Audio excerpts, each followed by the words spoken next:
સાહેબ હમણાં 4 દિવસથી અમે ફંડિંગ કરીને આ છોકરાઓના ઘરના રાશન ભર્યા છે. પીડા કોને ન હોય તમે મને કહેવાનો.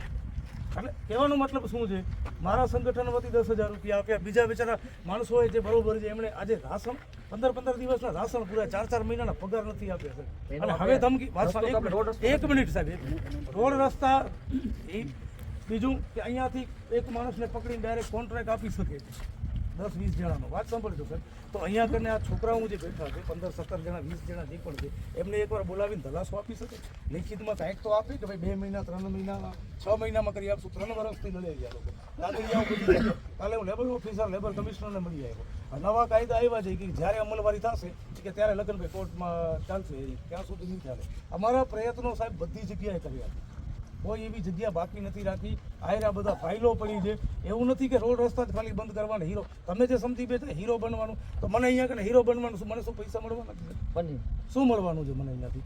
ઇન્સ્ટાગ્રામમાં ફોલોવર વધે નથી, શું મારા ઘરનું રાશન ચાલે? તમે મને કહો. હાલો, તમે જેણે પણ તમને આ રીતે વાત કરી હોય, હું એક વાત તમને કહેવા એ માગું છું કે મારા ઇન્સ્ટાગ્રામ ઉપર ફોલોવર વધે. ઇન્સ્ટાગ્રામમાં મને 1 રૂપિયો નથી મળતો સાહેબ. મને આખી રાત જાગવી પડે છે, મારું કામ ચાલુ છે લાઇબ્રેરીનું સર. સવારના 6 વાગે મારા છોકરીને મોઢા જોઉં છું. સવારના ઘરેથી નીકળું 11 વાગે ઘરેથી નીકળું ત્યારે